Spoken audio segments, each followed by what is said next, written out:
All right, so let's go over everything. So I was reading your update. You're getting a lot of sleep. Is that with medication? So I wasn't getting a lot of sleep this week because I ran out of the Tylenol PM I've been taking. Yeah, I took a whole bottle. yeah. So I bought another bottle and I slept about 10 hours last night. Really? So it works for me. I still worry about my liver and whatever, but Yeah. I mean, there's a cost, but I think the benefits outweighing the cost for you. Um, all right. So yeah, overall is looking through like June till now, and you're like getting the 6, 7 hours of sleep, 8.5 hours, and you just got 10 hours. And you're just taking like half a tablet or one tablet, or you're splitting I it. take two. Take two tablets right before bed. Yeah. Okay. You seem like guilty about that. You shouldn't feel like, Oh, I just don't want to make myself sicker, as it were. You know what I'm saying? Taking it and yeah. Well, there's a price to pay for like not getting enough sleep and on your mood, on your brain function, neurodegeneration, autoimmune flare-ups, all those other things. So you've tried everything else. You tried everything natural. You tried some really strong natural compounds. Had you take like Neurosera, that's like the most powerful valerian root compound you could take. It's like in a concentrated liquid form, and you got to get some sleep. There's no way around it. So when we talked last time, you were telling me that you're still having some of the vestibular issues. You still feel tired all the time. You were getting about 5 to 6 hours of sleep then, even with the meds. Maybe your dose was lower, I think, back in June.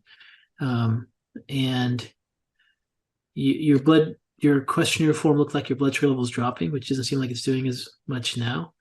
And then we talked about you actually using the hyperbaric chamber you have. We talked about the stress you have, maybe working with a psychologist, with your grandson being at the house, and then we talked about getting on the stationary bike. That's kind of where we left things off. And where are you with all that? well, I've had to move into Morro Bay because of the water damage in my house. Okay. Um, it's still not. I should be back home after the first week of October. Okay. Things should. So I haven't been able to do all of those things because they're all back there at the house. Okay. You know. Um, so How many weeks have you been away from home now? I've been here. It'll be 2 months the end of this month. Okay. So I came the first of last month, August. Okay. Overall, how was your general mood, well-being, and sense of? I know you're Um, struggling dealing with some of that, but mm, I'm really depressed. all Um, I'm not doing good. you are you still It's yeah too much stress. too much I stress. have way too much stress. Does this involve your grandson or just It's my grandson, it's my health, it's his health, it's having to move here. Um, it's yeah? a Did lot. did you end up last time we talked? You even brought up working with a psychologist to help you deal with stress. I haven't found anybody. It's hard to find people, right? I know Yeah, it's a big chore. good people. Good I people. mean, Have you looked at some of those online sources where you can pick a different therapist? If you don't click with one, you can do another one. You want yeah, I will when I get the time. I had my friend over last week. They spent about 4 or 5 days with their 5 children, yeah, ages 6 months to 13 years. I yeah. mean, it was a lot of fun, but I'm exhausted and I'm getting hot flashes.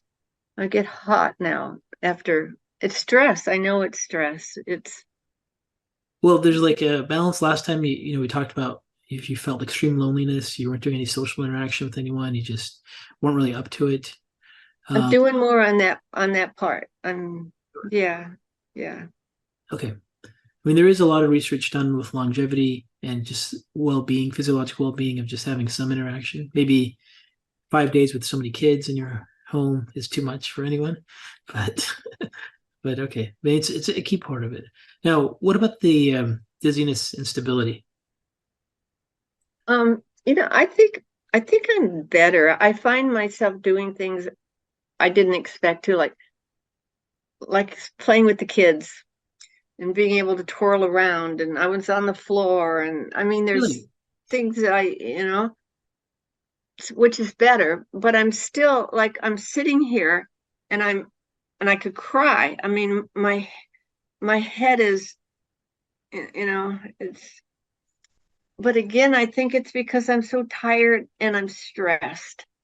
Yeah. And as soon as I can bring that down, then I should be better. Okay. And you're still in ketosis and following that diet, it's still working for you. Um, I'm not as much as I should be. I my thing broke, my You mean? keto, and I got another one, and then I moved, and I have not been doing that. It's something I keep telling myself to. My diet, and that's one thing I wanted to ask. My diet's not as good because I have my grandson, and he's eating things that I'm trying to get him on a good diet. So I had a question. Yeah. We did the food allergies and whatnot, and nothing really came up for me. Yeah. Um, I had given dairy up except for the goat milk, which I still drink quite a bit of. Okay. But um, other dairy products, I should probably not. I shouldn't eat. I shouldn't drink milk or eat milk, right? Even though I'm not allergic to it. The thing with milk is there's a very inflammatory protein in milk called casein. And casein is also very similar to gluten. So people have gluten sensitivity, usually have casein intolerance. And like cow's milk has a lot of casein in there, and goat's milk has much less casein in there. Uh, But it's still casein. It really depends upon your sensitivity. The other thing is with your like ketogenic diet, like you don't have to always stay on ketosis. It's just a matter of what's working for you. Like if your body's functioning well without having to be as strict, and you don't have to like focus on being in having ketones up all the time, and you're fine, that's fine too. And if you want to take breaks from it, it's fine too. Most important thing is you kind of listen to your body and how it's doing. I looked at this metabolic assessment form because you had some blood sugar symptoms last time, and it isn't like this questionnaire form is your most recent one. So this looks pretty much better than it was last time. I know how when I was answering those, I noticed I had a lot in the first row, which I don't know. Yeah, I So mean that's the thing. If you look at your intake forms now, like you look, if you didn't write all these things on top, it wouldn't. You don't have any symptoms to major areas of your system that are involved. You obviously have a lot of ongoing tired and sluggish type of symptoms and energy function symptoms, but outside of the energy issues and the sleep, when you look at this general questionnaire form, it seems like you've done dramatically better. And even with the brain region localization form, this came out a little funny, but overall looks better than if we even look at the. but I don't feel that much better. I know because this stuff happens slow. Oh, That's the thing. If you have access to some of and John has those videos of the initial exam, the initial history, and I think if you went back and watched some of those, you're gonna see you've come a long way. You know, yeah. the past year and a half. I think we're in 21 months, going into the 20, going into almost 2 years, but you've come a long way. And the other thing is there's no doubt the way you were going, you were going to continue to rapidly decline. So the fact you haven't declined with more dizziness and more vertigo and all the symptoms, and you're getting more stable. I mean, you've had some nerve injury to your vestibular nerve. You had some damage to your brainstem. You've had a nerve injury, like a central nervous system brain injury. And you have like microvascular disease on your MRI all throughout the brain. So there's some injured tissues there. So there is going to be, some degree of fatigue and, some, frailty here and there that you're just going to, it's kind of there. There's potential for you to continue to improve and recover from there, but you're definitely not going down, which is fantastic. And I think a lot of this, like right now, the tiredness, I think a lot of that has to do just with your brain being tired. because it seems like more than anything, it's brain fatigue and endurance. Like you don't have a lot of signs of metabolic imbalances. Your thyroid panel, We didn't check that last time. yeah, it's okay. I mean, It's okay, huh? yeah, everything's like right in range. Even when we look at it with a functional range, to be more critical, like you're fine. And I know you're working with your hormone replacement therapy doctor to help you with that. It seems like they're doing a good job. The progesterone, NP thyroid is what you're on, and then all these Right. inflammatory supplements, they all seem pretty good. Um, Overall, you're doing like really well. You could, if you were concerned about like the impacts of Tylenol in your system, the sleep Tylenol, you could take things like N-acetylcysteine. I can email you that. But those things raise glutathione. It just helps metabolize your medications, protects your liver. When people have toxicity overdoses, especially with acetaminophen, the treatment they use is an IV and N-acetylcysteine, which is just sulfur amino acids. So you might want to, if you're worried about your having to take 2 Tylenol sleep medications every night, and and it's not necessarily the acetaminophen and the sleep medication, but just metabolism of drugs itself is heavily glutathione dependent. So if you want to just support your liver that way, that could be something you can use to kind of mitigate some of those potential Okay. adverse effects, which seem to be a concern every time we talk. And you're still doing these like stability exercises, right, for your vestibular system? Not as much as I should since I moved, but I Yeah, do some. But I remember you telling me to do 1 million a day. yeah. I was hoping you do saying that 1 million a day, so you might do like 5 or 6, you know. But so now you have to do 10 million a day. Maybe that'll get like 5 or 6 a day or something. But you gotta try to do them. I mean, even if you just associate them with every time you use the bathroom, do a set. Every time you're on the toilet, do a set. You know, every time you first sit down on a chair or on a computer, do a set. Right? So I was doing the stand-up ones like this, Yeah. but you had shown me something else that I never really did. Would you show me that again, please? Yeah. So like when you look at these gait stability exercises, the when you're really up and really dizzy, and when you're first starting, all you're really trying to do is just fixate on a target. And when you visually fixate on a target and look directly like a target on your thumb, that activates areas of your vestibular inhibition system, which for you is off. That's why you're dizzy all the time.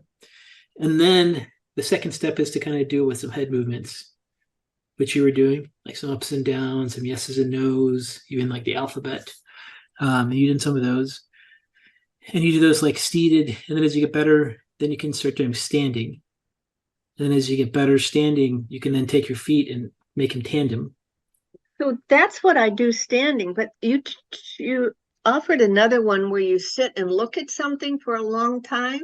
Yeah, instead of looking at your thumb, you can just look at a target. Oh, and just keep looking at it? Yeah, maybe better if it's like straight, because when you look up or look down, you're activating specific parts of your vestibular Oh, system. okay.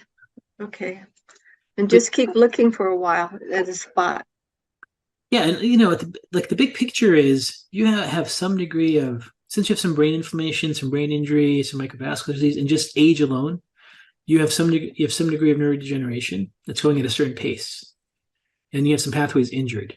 What you want to do is try to optimize neuroconnectivity, neuroplasticity all the time.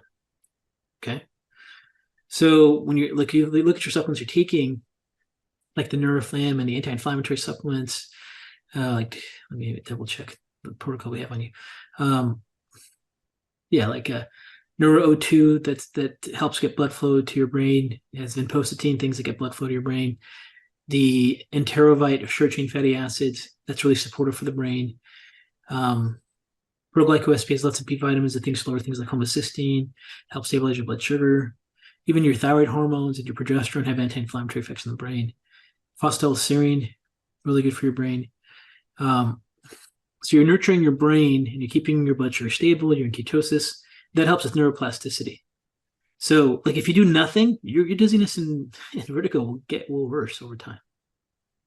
And if you can have your neuroplasticity connectivity developing, especially in those visual fixation pathways, at a rate equal to your degeneration, then you don't get worse. If you get it to a rate faster than your generation, then you start to get more stable. The factor with like roll on the ground with your, I guess, friends, kids, and twirl and do things with them means you've gotten some neuroplasticity. So you had some neuroconnectivity greater than the speed of where you're neurodegenerating. Okay. So it's like it's an ongoing thing, like it never ends because the neurodegeneration patterns you have and the injury you've had are going to put you in that constant vulnerability to have decline in those vestibular balance stability centers.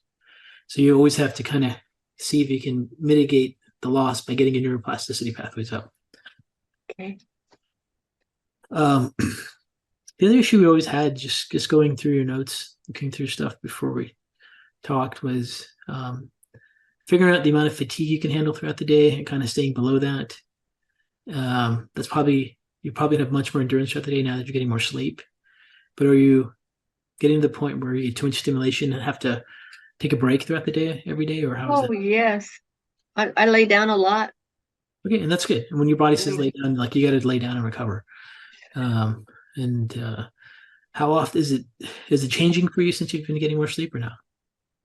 Well, I just oh, you mean these last months when I started taking the Yeah. PM Advil? Um, I'm sorry, would you ask me? So how frequently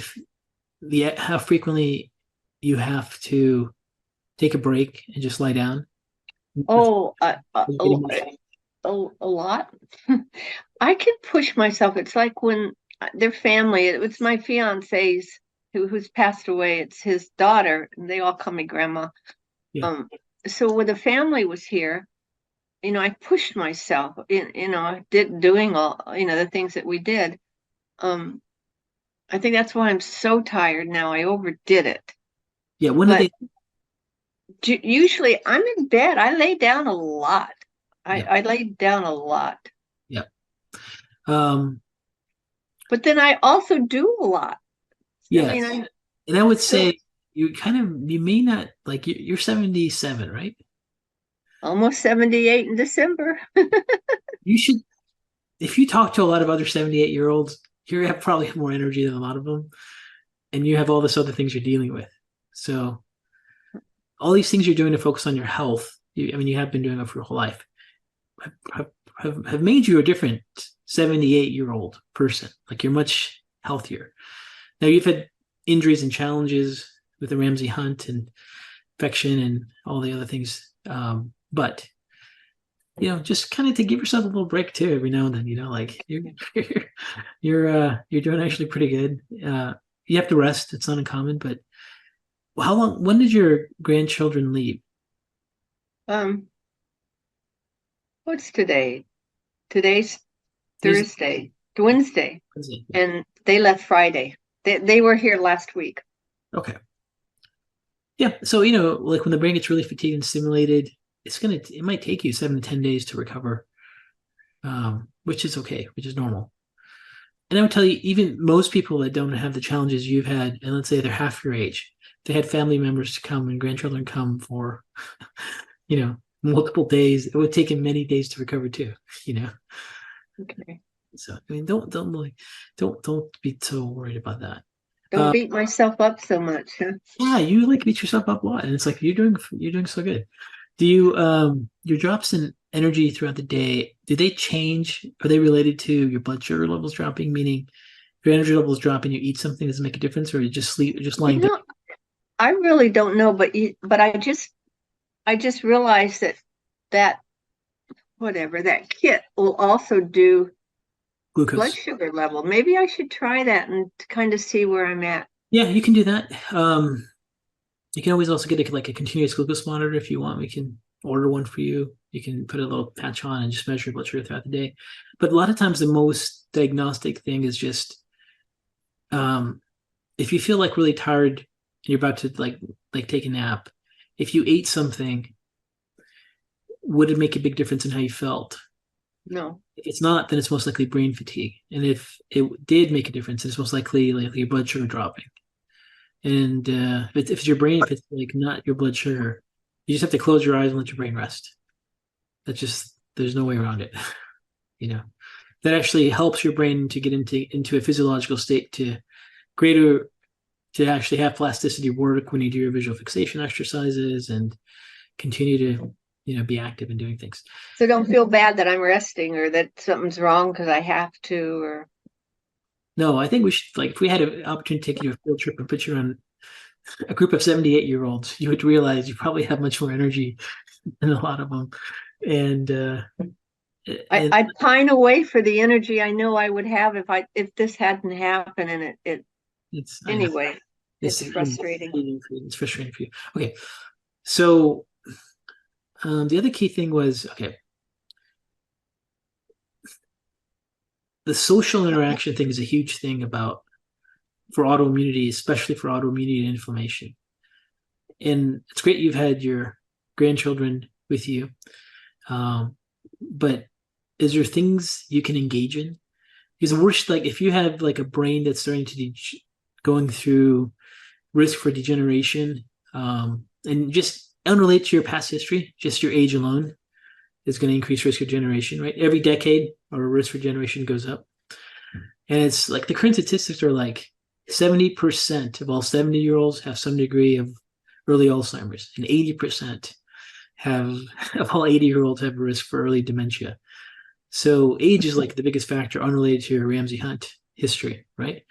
And the key thing that studies continuously show that makes the biggest difference is how active they are with their brain. And a big part of that is social interaction that maintains their cognitive functions. So that's just something to think about. At least you have your dogs. I just saw one of your dogs. That's really good for you, actually, because it keeps you active. You know what? He's wonderful. He's a big German Shepherd, and he loves me. I don't know. Yeah, of course. Dogs are the It's best. good. He's good. But you take But him for walks and I'm doing better with socializing, and I think part of it is because I'm here in town.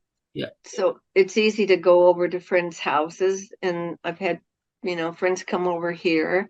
yeah, But then I'm moving back out there, but I want to be out there. I want to be out in the country, in the forest.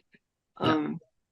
So yeah, I'm working on that. I have a friend who might come out and move in with me, I have another unit. I have a separate unit from my house, Yeah, and she might move in there, which would be wonderful. yeah, So, and then I was thinking about maybe even finding somebody else because I have a big house, yeah. and have finding another lady friend out there. And I don't know. I can't go out at nighttime. It's too much, and I'm too tired. So You don't have to. It's trying, yeah. engage And, the human being. well, and to go. Although the other day I went with a friend. We went out to Sea Pines golf course. They had live music, and Yeah, it's the first time in 5 years since I thought I could do live music, and I could. And and I try to soft socialize, just get out amongst, and perfect. You might have to so make like a conscious effort, like put in your calendar each week to do that. It's what's gonna maintain your brain. okay. You know, if you look at how do you cause someone to be depressed, you isolate them. If you isolate any human being for a long enough period of time, it's 100% guaranteed they get depression.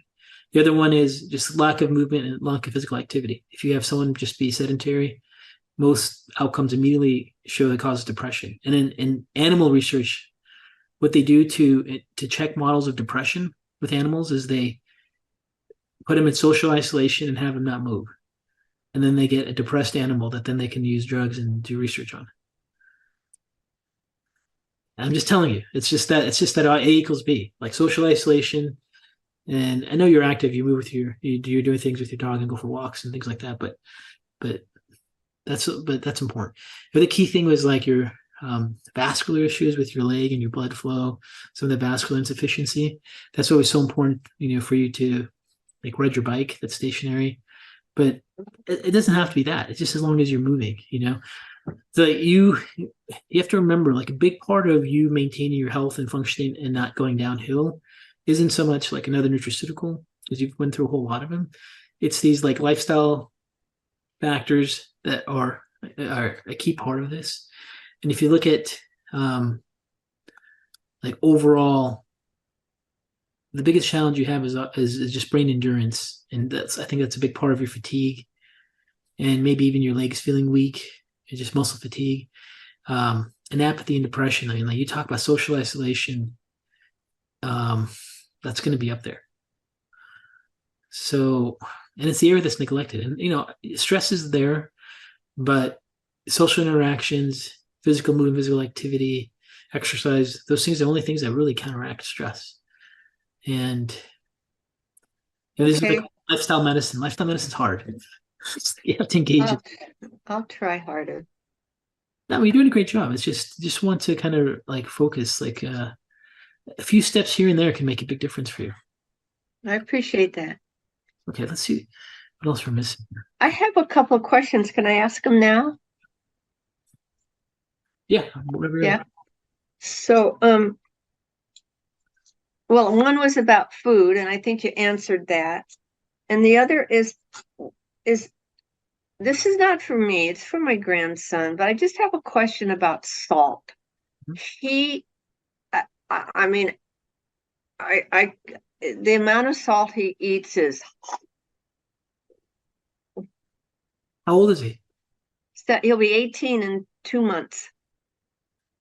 I mean, at 18, you can almost get away with anything. Yeah. I mean, when you say salt, you just mean he's like eating processed food all the time and salting And everything. he adds it. I Yeah. mean, he adds salt. I mean, he eats salt, Yeah. a lot of salt. I wouldn't be too worried unless it's Okay. like he has high blood pressure or something like that. I mean, the Um, body's ability to clear salt out of the is so efficient, especially when you're 18. he has, you know what? You were so right on when I first met you. I showed you a picture of his hands and his legs, and you said that it was mast cell activation and from sugar, Yeah. and you were right on. Oh, And I good. found a doctor that we're working with, and I like her a lot. He likes her, so that's a good thing. Yeah. Um, the other thing I wanted to talk to you about is I have copious amounts of mucus. I mean, just draining here, spitting it up, and some of it's sort of thick with a little greenish. And I'm wondering if I don't have an infection somewhere, and if we couldn't test that somehow. Okay. So, in the labs, we've always been dealing with your weakened immune system, and finally you got your natural killer cells up over time that were so bad. Your white blood cells improved. So there wasn't like a pattern of a. That's the thing when when your immune system is that weak, a subtle infection may be hard to tell. And then the question is like, where is the infection? Is it in your upper respiratory system? Is it in like a chronic lung infection or things like that? And they would cause other associated symptoms. Like, do you have any problems? Let's talk about lungs first. Do you have any problems with your respiration? Like, do you have shortness of breath? Do you No, have any activity? Do you have any changes? Do no, you have any no, cough? not really. Sometimes I will, but it's not. Yeah. It could just be environmental allergens. I don't know, like to dust mite, to other pollens or other things. I thought we checked that with you. Didn't we check We that? did, we did. Did you have exposure to stuff that you're exposed to all the time or not? Um, I don't remember that I had anything that came up. Okay. Let me take a look really quick with your file. But the mucus thing is getting a little too much. Yeah. I mean, something's triggering your mucosal membranes to react. That's the thing. It doesn't have to be food, and probably with you, it's not. It's most likely these things are usually environmental. Let me look at your lab test here. Dust is the most common. Any concerns with dust? Hey, you. Come here. I want you to meet my doctor. Come here for a second. I'm going to introduce you to Colin. Okay. Come kneel down. Hey, Colin, how are you? So Hey, here's Colin. nice to meet you.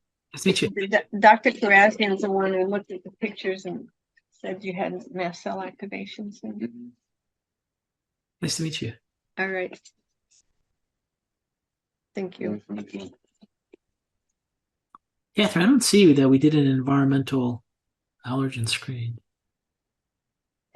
We didn't. I thought we did. Um, So we can do one for like airborne allergens in Okay. Southern California, where you are, and then we can test to see if you're reacting to some of those things. And I'm in Central California, but whatever, coastal. Yeah, I'll look up your specific region, and then we can get that order for you.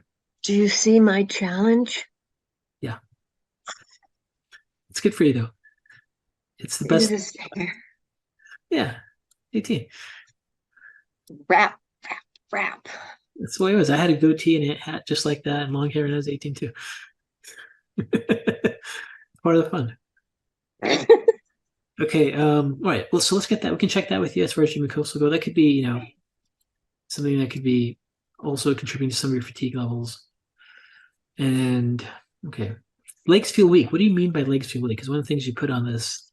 Sometimes my legs will, something's going on with my legs. They feel weak. Sometimes they'll, there's, Both legs? and yeah, but mostly my right. And I'm also having pain in my knee and pain in my elbow. And I'm wondering if I'm getting arthritis. But I don't know. It's painful.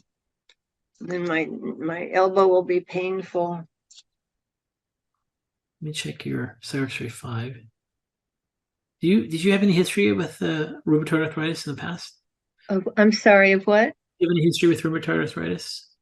No, nothing like that.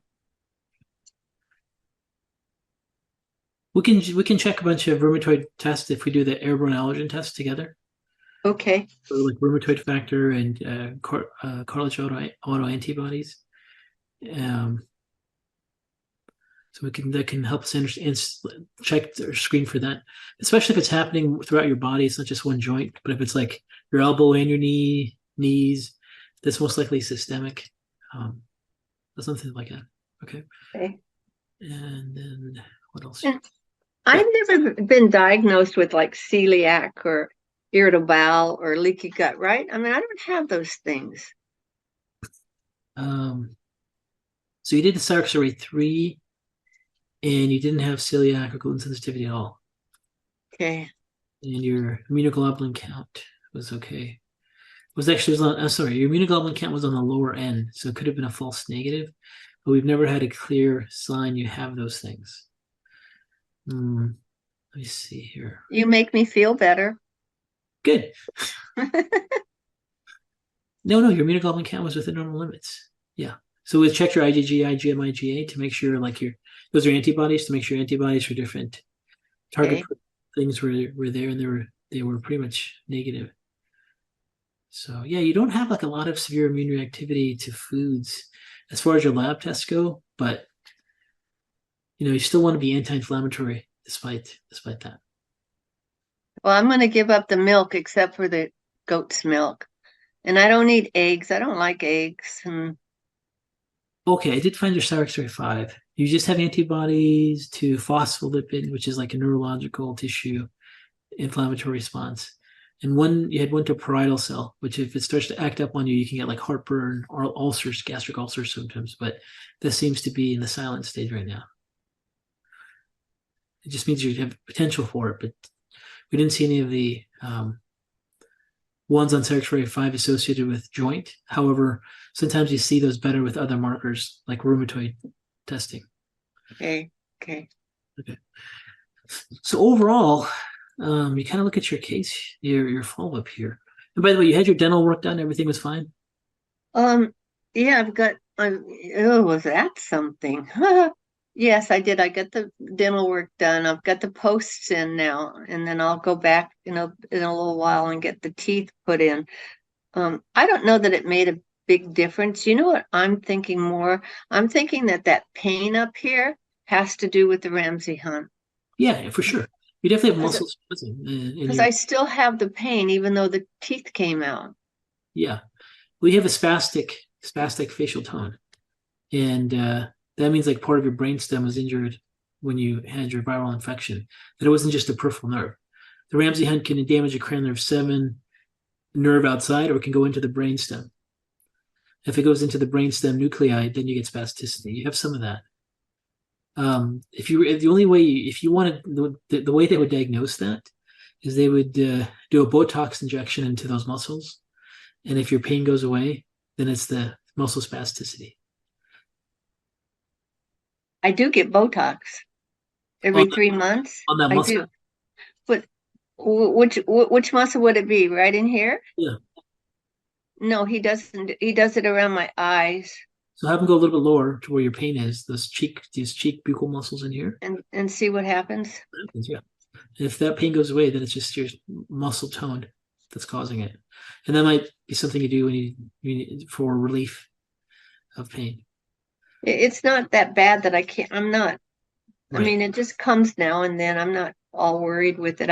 I just don't know that I should have done all of that. Like, but anyway, I did. And I don't think I'm going to do the other ones. I don't think I'm going to. Okay. Great. I mean, the concern was you would totally fall apart and not recover afterwards, but you did fine. That's good. That means you have good resiliency. There's a concern like, oh my God, I don't know what Catherine's barely hanging in there. She doesn't have any resiliency. You know, this will work. She's going to take months to recover. That didn't happen. So that's a good sign. I know a question I wanted to ask you that the doctor who does Botox, Yeah. he's an eye doctor, eye surgeon. Um, but he's thinking that maybe I need surgery to open up the lids of my eye because they're getting really low. I should be able to go through surgery, right? I mean, thinking about it, I went through this with my teeth. Yeah. I think you probably tolerate that. I mean, that's not like it's not very invasive. It's No. just should be okay. Okay, so Catherine, this Yes. is my words of wisdom to you. My clinical words of advice. When you kind of look at the big picture of everything that's happening, you really need healthy social interaction regularly.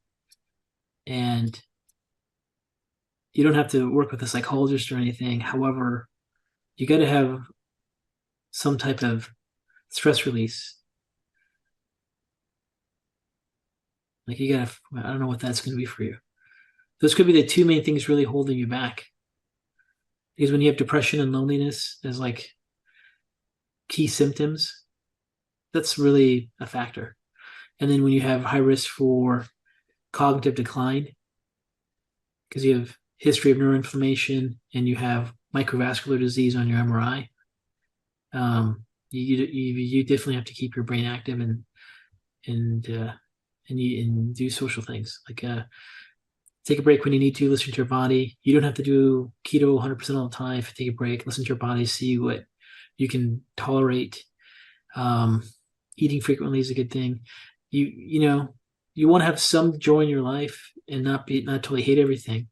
But casein can be somewhat inflammatory. You could see how you feel without goat's milk because you said you have quite a bit of it. No, I don't think it's the goat milk because when I don't get it in the wintertime and then I start using it, I feel better.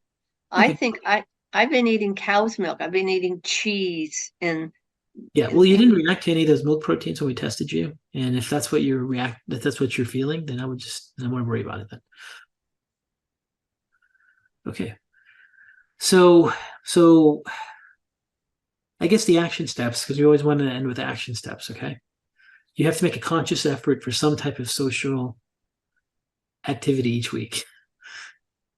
It doesn't have to be much, but it can't be like stuck in your farm, not interacting with the world. Like that's going to cause problems. Okay. You still need to pay attention to your brain fatigue. When your brain's tired, take a break. That's just going to be an ongoing thing. If you can get movement, the more movement you can get, the better it is for your legs, the better it is for your brain, the better it is for your immune system. Figure out what your level of threshold is. Those are the things that are going to make you not become frail and develop dementia and Alzheimer's in the next 5-10 years. Next, how many? 5 to 10 years. 5 years? 5 years, 10 years, yeah. As you get into your 80s and you've don't have any social interaction, you've been isolated, you don't have any kind of physical, you don't have much physical movement, that's going to be a big issue. The biggest red flag of everything has always been sleep, because you were getting 3 hours of sleep, 2 hours of sleep, something like that. So that was a huge thing. I think you kind of found a way to work Fortunately, you're taking such a low dose over-the-counter sleep med. It's not that big of a deal, and it's working great for you. You're getting 8, 10, 6. 6 is lowest, 10 is the highest, somewhere in there. That's wonderful. But that other stuff is like where things change. So that's why it's like you have to have some kind of conscious effort to do that. Talking to someone, if you can't find anyone to do a social interaction, then you might have to do something online too.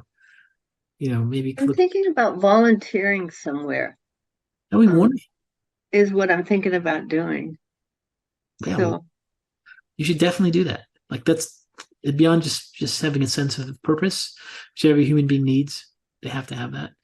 By helping others, it'll support your brain, your cognitive functions. It'll change your dopamine levels. Like when you interact with other humans, your serotonin, your dopamine levels in your brain change. Your immune system changes. It's critical.